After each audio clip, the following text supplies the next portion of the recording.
Hello সবাইকে, welcome to আড্ডা 24/7। আড্ডা 24/7 বাংলার অফিসিয়াল ইউটিউব চ্যানেলে তোমাদের সকলকে স্বাগত জানাই। আমি তোমাদের সৌভিক স্যার। আজকে তোমাদের সাথে যে বিষয়টা নিয়ে আমি আলোচনা করতে চলেছি সেটা হচ্ছে ইউজিসি নেটের পেপার ওয়ান সম্পর্কিত যে টপিকগুলো রয়েছে সেইগুলোর সম্পর্কে। এই ভিডিওতে আমরা ইউজিসি নেটের পেপার ওয়ানের যে গত পরীক্ষা হলো, মানে ডিসেম্বর 2025-এর পরীক্ষা আমরা দেখলাম। সেখানে দেখলাম ডিসেম্বর 2025-এর যে কোশ্চেন পেপারগুলো এসেছে পেপার ওয়ানের জন্য, সেগুলো কিন্তু খুব একটা ইজি কোশ্চেন পেপার ছিল না। এবং এমন প্রচুর স্টুডেন্ট রয়েছে যাদের পেপার ওয়ান পেপার টুতে খুব ভালো স্কোর করেছে, কিন্তু পেপার ওয়ানের স্কোর তেমন একটা আশানুরূপ না হওয়ার জন্য তাদের নেট বা কারুর জেআরএফ আটকে গেছে।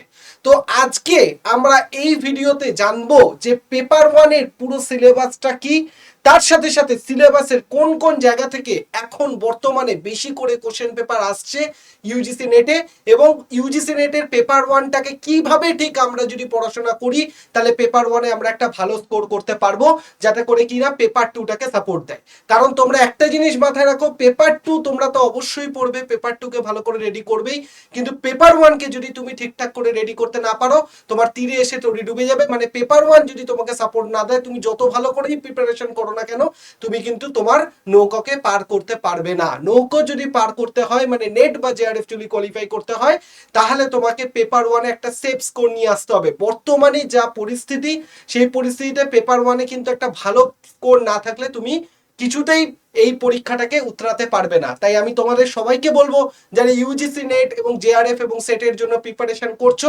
আগামী জুন 2026 বা ডিসেম্বর 2026-এ পরীক্ষা তোমরা দেবে, তাদের জন্য আজকের এই সেশন ভীষণ ভীষণ ইম্পর্টেন্ট হতে চলেছে। তাই এই সেশনটাকে অবশ্যই পুরো কমপ্লিটলি দেখো, এবং তোমার যারা বন্ধু বান্ধব ইউজিসি নেট দিচ্ছে এবং পেপার ওয়ানটা নিয়ে খুবই চিন্তিত রয়েছে, পেপার ওয়ানটা কিভাবে ব্যালেন্স করবে, ম্যানেজ করবে, পেপার ওয়ানের স্ট্র্যাটেজি কি, সিলেবাস কি কি হতে পারে, এই সম্পর্কে তার স্পষ্ট ধারণা নেই, তাকে এই ভিডিওটা শেয়ার করে দাও। চলো, তো আজকে আমরা জানবো প্রথম, যেটা আগেও তোমাদেরকে আমি বলেছিলাম, ইউজিসি নেট পেপার ওয়ানের টোটাল প্রশ্ন কতগুলো থাকে, কতখানি সময় থাকে, এই পুরো বিষয়টাকে আমরা জেনে নেব।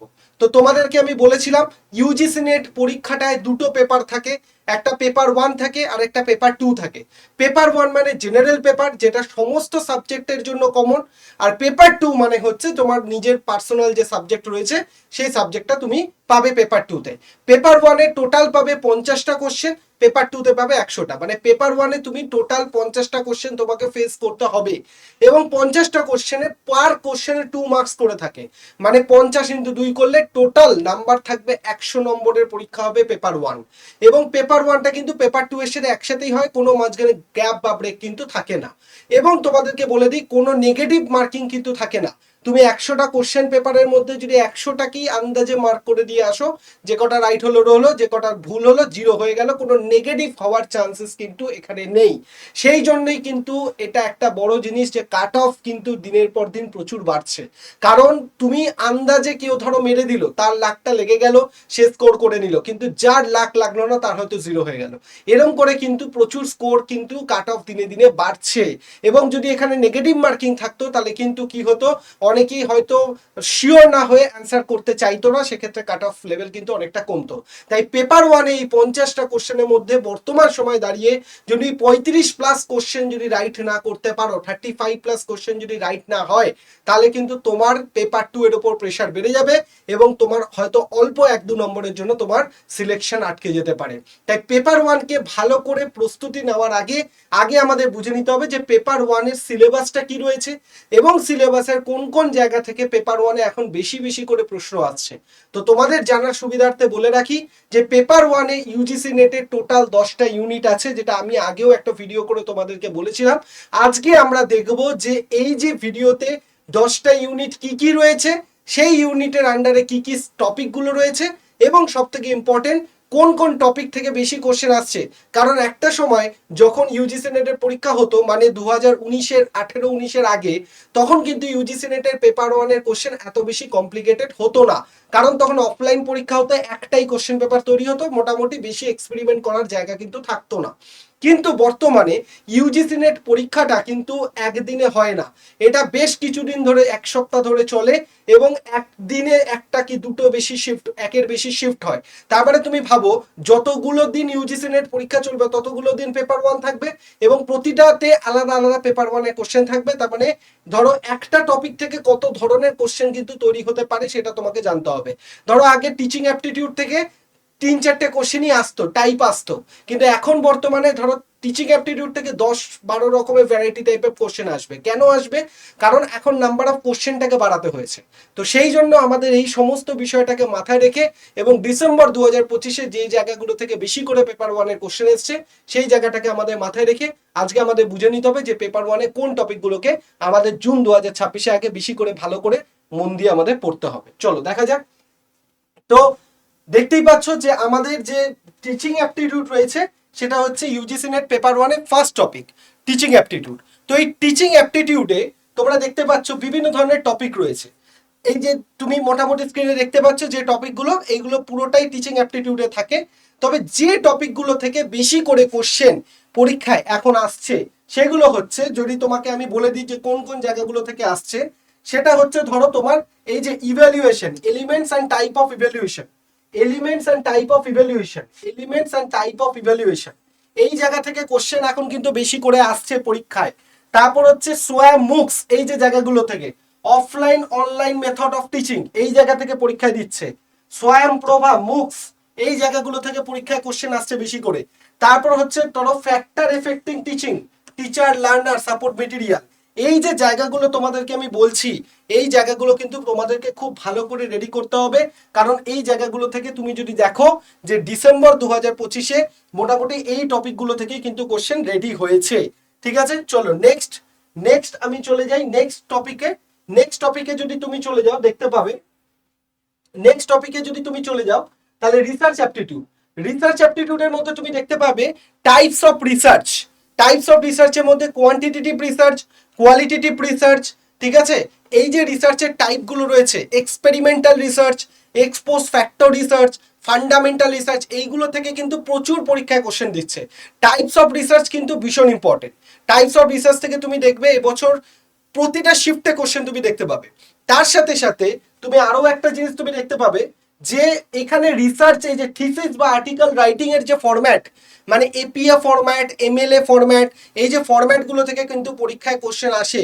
যে এপিএ ধরো তোমাকে সাজিয়ে দিল, বললো এপিএ ফরম্যাটে কি করে তুমি রিসার্চ পেপারটা লিখবে, এমএলএ পেপারে হলে কিরম ভাবে রিসার্চ পেপারটা লিখবে, এইগুলো তোমাকে জানতে হবে। আর সব থেকে গুরুত্বপূর্ণ অ্যাপ্লিকেশন আর আইসিটি ইন রিসার্চ, মানে কি রিসার্চে ধরো তুমি করবে, তো তুমি একজন রিসার্চ বা রিসার্চার যদি হও তাহলে তুমি ধরো বিভিন্ন ক্ষেত্রে তোমাকে টুল ইউজ করতে হবে, টেকনিক্যাল বিভিন্ন টুল ইউজ করতে হবে।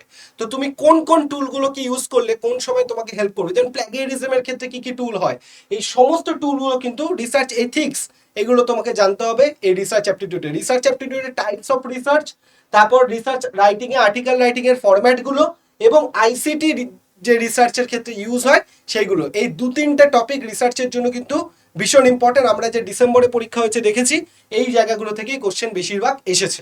ঠিক আছে, চলো নেক্সট দেখো নেক্সট কি বলছে। নেক্সট টপিক যদি তোমরা দেখো, নেক্সট টপিক হচ্ছে তোমার কম্প্রিহেনশন। কম্প্রিহেনশন তো তোমাকে পড়ার কিছু নেই, কম্প্রিহেনশন তোমরা জানো, রিডিং কম্প্রিহেনশন মানে হচ্ছে তোমাকে কি করা হবে, তোমাকে একটা প্যাসেজ দিয়ে দেওয়া হবে, সেই প্যাসেজটাকে তোমাকে কি করতে হবে, বুঝে নিয়ে তোমাকে সলভ করতে হবে। এটার জন্য শুধুমাত্র প্র্যাকটিস করতে হবে। আর প্র্যাকটিস কিসের মাধ্যমে করতে হবে, with the help of previous ইয়ারের কোশ্চেন পেপার। কারণ পিওয়াইকিউর মাধ্যমে যত বেশি কম্প্রিহেনশন প্র্যাকটিস করবে তত তুমি বুঝে যাবে যে এনটিএ কোন জায়গা থেকে কোশ্চেন, মানে প্যাসেজের কোন জায়গাগুলো থেকে প্রশ্ন তুলছে এবং কিভাবে তার উত্তরটা করা যেতে পারে। বোঝা গেল? চলো নেক্সট আমরা দেখবো কমিউনিকেশন।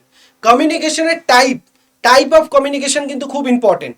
কমিউনিকেশন টাইপ থেকে তুমি দেখবে এখন প্রচুর ধরনের কোশ্চেন কিন্তু কমিউনিকেশন টাইপ থেকে আসছে। তো communication type and communication barrier, খুব important, communication type and communication barrier খুব ইম্পর্টেন্ট। এখন ইদানিং দেখছি আমরা মাস মিডিয়া থেকে খুব কোশ্চেন দিচ্ছে। একটা সময় আসতো ক্লাসরুম কমিউনিকেশন থেকে কোশ্চেন দিত, এখনো দেয়, কিন্তু মাস মিডিয়ার যে পার্টটা রয়েছে, মাস মিডিয়া যেহেতু এখন মিডিয়া একটা বড় জায়গায় পৌঁছে গেছে, তাই মাস মিডিয়া থেকেও কিন্তু এখন পরীক্ষায় কোশ্চেন পেপার প্রচন্ড পরিমাণে আসতে আমরা দেখছি। তাই মাস মিডিয়াও খুব ইম্পর্টেন্ট। বেরিয়ার অফ কমিউনিকেশন আমি বলে দিলাম। আর কমিউনিকেশনের যে টাইপ রয়েছে সেই টাইপগুলো থেকেও কিন্তু পরীক্ষায় কোশ্চেন ভীষণভাবে দেয়। তাই কমিউনিকেশন টাইপ, কমিউনিকেশন বেরিয়ার আর মাস মিডিয়া, এই তিনটে জিনিস তুমি যদি করে নাও তাহলে কমিউনিকেশন থেকে তোমার একটা ভালো জায়গা তৈরি হয়ে যাবে। ঠিক আছে, চলো নেক্সট টপিক আমরা দেখি, mathematical reasoning and aptitude. Mathematical reasoning and aptitude এমন একটা টপিক যেটা ম্যাক্সিমাম ইউজিসি নেট ছেলে মেয়েদের কাছে সাফার করতে হয়। কেন করতে হয় আমি তোমাদেরকে বলি। কারণ ইউজিসি নেট পরীক্ষাটা যারা দেয় তারা ম্যাক্সিমাম আর্টসের স্টুডেন্ট থাকে। এবার আর্টসের স্টুডেন্টরা যারা ইউজিসি নেট পরীক্ষা দিচ্ছে তাদের সাথে এই ম্যাথসের সম্পর্ক প্রায় বহু দিনের নেই। সেই হয়তো মাধ্যমিক, কেউ কেউ উচ্চ মাধ্যমিক লেভেল অবধি ম্যাথস করে এসেছে, তারপরে এই ম্যাথসের সম্পর্ক আর তাদের নেই। তাই কি হয় তোমাদেরকে আমি বলি, এই ম্যাথস থেকে কিন্তু 5টা কোশ্চেন পরীক্ষা থাকবেই। ম্যাথসে 5, ডেটা ইন্টারপ্রিটেশনে 5, আর আরসি কম্প্রিহেনশন 5। 5 5 10 5 15, এই 15টা কোশ্চেন মানে 15 দুগুণে 30 নম্বর। এইটা পরীক্ষায় তোমার থাকবেই থাকবে, মানে এটার কোনো অল্টারনেট নেই যে এটা আসবে না। 5টা কোশ্চেন ম্যাথ থেকে এবং 5টা কোশ্চেন আরসি থেকে, এবং এরপর ম্যাথের পর রয়েছে ডেটা ইন্টারপ্রিটেশন। এই ডেটা ইন্টারপ্রিটেশন থেকে 5টা, এই জায়গা থেকে, এই 3টে জায়গা থেকে 5টা কোশ্চেন পাবেই পাবে।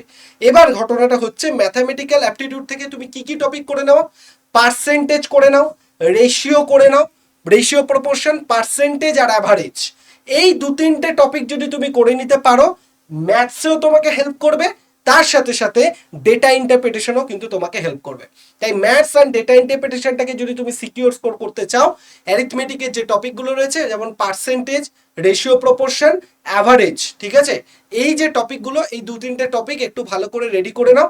আর তোমার যদি মনে হয় যে ম্যাথসে আমি আরো ভালো আমি করতে পারবো, তাহলে তুমি আরো বাকি টপিকগুলো করতে পারো। টাইম অ্যান্ড ডিস্টেন্স রয়েছে, যেগুলো রয়েছে বাকি যে টপিকগুলো সেগুলো তুমি করতে পারো। ঠিক আছে, আর তোমার এদিক থেকে রিজনিং এর ক্ষেত্রে number series, letter series, blood relation, এইগুলো তো পরীক্ষায় ঘুরিয়ে ফিরিয়ে কোশ্চেন দেয়। তাই এই জায়গাটাকে কিন্তু খুব একটা বেশি কেউ অগ্রাহ্য করো না, কারণ maths, DI are reading comprehension 3টে থেকে কোশ্চেন তোমরা 5টা করে কমন 100% পাবেই। নেক্সট চলে আসি লজিক্যাল রিজনিং। লজিক্যাল রিজনিং এ ভেন ডায়াগ্রাম তোমাদের করতে হবে। ভেন ডায়াগ্রাম থেকে না করলে তোমরা পরীক্ষায় পারবে না। স্কোয়ার অফ অপোজিশন ভীষণ ভেবে ইম্পর্টেন্ট। আরেকটা জিনিস এখন বর্তমানে ছেলেমেয়েদের সাফার করে, সেটা হচ্ছে ইন্ডিয়ান লজিক, যেটা একটু মুখস্থ করতেও চাপ লাগে। ঠিক আছে, কারণ শব্দগুলো একটু খটোমটো টাইপের শব্দ। তাই ইন্ডিয়ান লজিক, ভেন ডায়াগ্রাম, আর এদিক থেকে তোমার স্কোয়ার অফ অপোজিশন, এই যে 3টে জিনিস, এই 3টে জিনিস তোমাকে লজিক্যাল রিজনিং থেকে ভালো করে নিলে তোমার আর কোনো অসুবিধা থাকবে না এই টপিকটা নিয়ে। নেক্সট চলে আসো ডেটা ইন্টারপ্রিটেশন। আমি অলরেডি বলে দিলাম, ডেটা ইন্টারপ্রিটেশন মানে একটা ডেটা টেবিল তোমাকে দিয়ে দেবে, সেই টেবিলের মধ্যে কিছু নাম্বারস থাকবে, তার উপর ভিত্তি করে 5টা কোশ্চেন থাকবে, তোমাকে সলভ করতে হবে। তার জন্য পার্সেন্টেজ, রেশিও প্রপোর্শন, অ্যাভারেজ, এই টপিকগুলো যদি তুমি করে নাও, মোটামুটি এই টপিকগুলো থেকেই তোমার কোশ্চেন পরীক্ষায় তুমি দেখতে পাবে। ঠিক আছে, নেক্সট চলে আসো ইনফরমেশন কমিউনিকেশন টেকনোলজি, আইসিটি। এটা এখন ভীষণভাবে ইম্পর্ট্যান্ট একটা জায়গা হয়ে গেছে, কারণ আইসিটি থেকে পরীক্ষা এখন প্রচুর ধরনের কোশ্চেন আসছে। কম্পিউটার সফটওয়্যার কি, ভাইরাস কি, ইন্টারনেট থেকে ইন্টারনেট কি, ইন্ট্রানেট কি, বিভিন্ন ফুল ফর্ম ছোট ছোট দিয়ে দেয় কোড, সেগুলো ফুল ফর্ম করতে হবে। যেমন ইউএসবির ফুল ফর্ম কি, ঠিক আছে, এসএসআর এর ফুল ফর্ম কি, এসএসএল যেটা, এসএসএল এর ফুল ফর্ম কি, এরকম অনেক ছোটখাটো যেগুলো রয়েছে। র্যাম রম থেকে, মেমোরি থেকে কোশ্চেন আসে, মেল থেকে কোশ্চেন আসে। ঠিক আছে, তো এই জায়গাটা তোমাকে পড়তে হবে। আর আইসিটির ক্ষেত্রে কারেন্ট অ্যাফেয়ার্স খুব গুরুত্বপূর্ণ। কারেন্ট অ্যাফেয়ার্সের মাধ্যমে তোমাকে রেডি করতে হবে আইসিটিটাকে, কারণ বর্তমানে অনেক টেকনোলজিক্যাল ইনোভেশন হচ্ছে, সেগুলো কোশ্চেন কিন্তু আইসিটি থেকে আসে। আইসিটি থেকে যেগুলো ফ্যাকচুয়াল, সেগুলোর মধ্যে memory, computer memory, computer software, input output process যেগুলো রয়েছে সেগুলো, ইনপুট আউটপুট ডিভাইসের নাম, তারপর হচ্ছে মেল করার প্রসেসগুলো। ঠিক আছে, এই 2-3টে টপিক স্ট্যাগনেন্ট, মানে এগুলো থেকে কোশ্চেন আসে। তার বাইরে বর্তমানে যে মানে আইসিটির যে ইনোভেশনসগুলো হচ্ছে টেকনোলজিক্যাল, সেগুলো তোমাকে জানতে হবে। নেক্সট আসি people development environment. People development environment মানে পুরো এনভায়রনমেন্টের টপিক, যেখানে তোমাকে বিভিন্ন প্রোটোকলস গুলো তোমাকে জেনে রাখতে হবে, কিয়োটো প্রোটোকলস, প্যারিস এগ্রিমেন্ট, যা যা মন্ট্রিয়াল প্রোটোকল এগুলো হয়েছে, এগুলো এই জায়গাটা তোমাকে খুব ভালো করে পড়তে হবে। তার সাথে সাথে তোমাকে কি করতে হবে, তার সাথে সাথে ওই এয়ার পলিউশন, ওয়াটার পলিউশন যেগুলো রয়েছে, পলিউশনের প্রিভেনশন কি করে করব সেইগুলো জানতে হবে, বিভিন্ন পলিউটেন্ট গুলো কি কি রয়েছে সেগুলো কিন্তু তোমাকে ভালো করে জানতে হবে এই পিপল ডেভেলপমেন্ট এনভায়রনমেন্ট। আর লাস্ট আসবে হায়ার এডুকেশন। এখানে বর্তমানে হায়ার এডুকেশনের ক্ষেত্রে ইউজিসি কোন কোন ইউনিভার্সিটিগুলোকে নিয়ে এসছে, ইউজিসি র্যাঙ্কিং কি রয়েছে বিভিন্ন ইউনিভার্সিটি সম্পর্কে, কোন ইউনিভার্সিটি কত নম্বর র্যাঙ্কে রয়েছে, কোন ইউনিভার্সিটি কবে প্রতিষ্ঠা হয়েছে সেইটাকে অ্যাসেন্ডিং বা ডিসেন্ডিং অর্ডারে সাজানো, এইগুলো পরীক্ষায় কোশ্চেন দেয়। তো আমি তোমাদেরকে কয়েকটা কথা জাস্ট এখানে বলবো। দেখো আমি তোমাকে জাস্ট একটা ছোট করে স্ট্র্যাটেজি তোমাকে বলে দেবো, যেটা হচ্ছে এই যে টিচিং অ্যাপটিটিউড, রিসার্চ অ্যাপটিটিউড আর কমিউনিকেশন, এই তিনটে চ্যাপ্টার, টিচিং, রিসার্চ আর কমিউনিকেশন, এই তিনটে কমপ্লিটলি ফ্যাক্ট বেসড। এই তিনটে ফ্যাক্ট বেসড মানে এখানে যা টপিক রয়েছে সেখান থেকেই কোশ্চেন পেপার আসবে, খুব একটা বেশি কারেন্ট অ্যাফেয়ার্সের দিকে ঝোঁকের পরিমাণ খুব কম। নেক্সট তুমি দেখো কম্প্রিহেনশন 5টা কোশ্চেন পরীক্ষায় দেবেই দেবে। নেক্সট তুমি চলে আসো ম্যাথামেটিক্যাল রিজনিং 5টা কোশ্চেন পরীক্ষায় দেবেই দেবে। নেক্সট চলে আসো লজিক্যাল রিজনিং, ডেটা ইন্টারপ্রিটেশন 5টা কোশ্চেন পরীক্ষায় দেবেই দেবে। ঠিক আছে, নেক্সট চলে আসো আইসিটি, পিপল ডেভেলপমেন্ট এনভায়রনমেন্ট আর হায়ার এডুকেশন, এই যে তিনটে চ্যাপ্টার, এটাকে কিন্তু তোমাকে কারেন্ট অ্যাফেয়ার্স দিয়ে পড়তে হবে। কারণ তুমি দেখবে এইগুলো থেকে কারেন্ট অ্যাফেয়ার্স লিঙ্ক করে কোশ্চেন দেয়। যেমন ধরো এনভায়রনমেন্টের ক্ষেত্রে রিসেন্ট কি কি এনভায়রনমেন্ট রিলেটেড প্ল্যান প্রোগ্রাম হয়েছে সেগুলো হয়তো পরীক্ষা দিয়ে দিল। পিপল ডেভেলপমেন্ট এনভায়রনমেন্টের ক্ষেত্রে তুমি যেটা বললাম এনভায়রনমেন্টে কি কি প্ল্যান পলিসি এসছে দিয়ে দিল। হায়ার এডুকেশনের ক্ষেত্রে বর্তমানে এনআইআরএফ র্যাঙ্কিং কি এসছে, কোন ইউজিসি কোন ইউনিভার্সিটিকে হয়তো বার করে দিয়েছে। তো এই যে জিনিসগুলো যেগুলো রয়েছে এইগুলো কিন্তু পরীক্ষায় আসছে people development, higher education, environment, এইগুলো টপিক থেকে।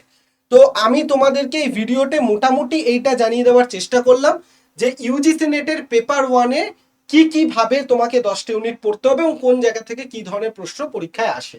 তার জন্য এবার তোমাদের মধ্যে একটা প্রশ্ন তৈরি হচ্ছে যে স্যার আমরা নিজেরা কি একা এতটা পরিমাণে রেডি করতে পারবো, মানে আমি কিভাবে রেডি করব, আমি মানে পুরো বিষয়টা আমার কাছে ক্লিয়ার হচ্ছে না, আমি কিভাবে নিজেকে তৈরি করব, হাতে মাত্র কটা মাস সময় রয়েছে। কোনো চিন্তা করার কোনো কারণ নেই। এই যে নাম্বারটা তোমরা স্ক্রিনে দেখতে পাচ্ছ 8159916685, এই নাম্বারে জাস্ট একটা হাই লিখে পাঠাও।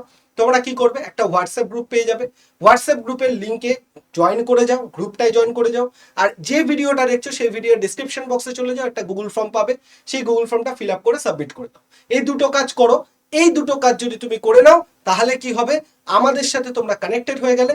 এইবার আমরা নেক্সট কিছুদিন মধ্যে থেকে আমরা ক্লাসেস আনা শুরু করে দেব ইউজিসি নেটের জন্য। যে টপিকগুলো তোমরা দেখলে পেপার ওয়ানে, সেই টপিকগুলোর উপর বেস করে এক্সপার্ট ফ্যাকাল্টিজের মাধ্যমে তোমাকে এই ইউটিউব চ্যানেলে ক্লাসেস করে করে করে করে প্র্যাকটিস করার মাধ্যমে তোমাদেরকে আরো বেশি পরিমাণে ইমপ্রুভমেন্ট করার ব্যবস্থা করব আমরা।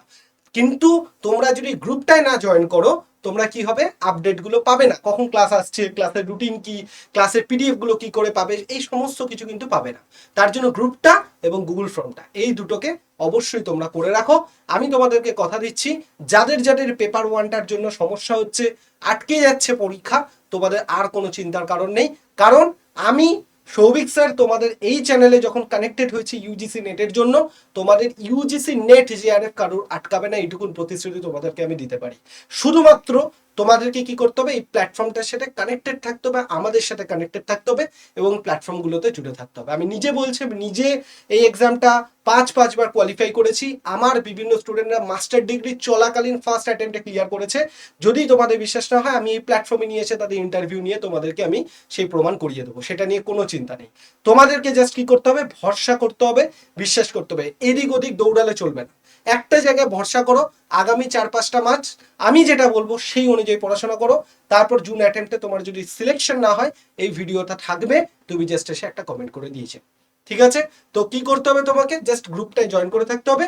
আর অবশ্যই করে তোমাকে এই চ্যানেলের সাবস্ক্রিপশন অপশনটাকে ক্লিক করে, মানে যে সাবস্ক্রাইব করতে হয় সেই সাবস্ক্রাইবটা ক্লিক করে বেল আইকনটাকে প্রেস করে রাখতে হবে। কেন?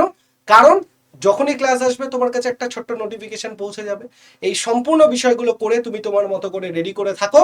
আমি খুব শীঘ্রই তোমাদের জন্য ক্লাসেস নিয়ে আসার ব্যবস্থা করছি এই চ্যানেলে, যাতে পেপার ওয়ান তোমাদের কাছে আর দুঃস্বপ্ন না হয়ে ওঠে, এবং এটাই তোমাদেরকে নেক্সট এক্সামে কনফিডেন্স দেবে। চলো বাই, টাটা।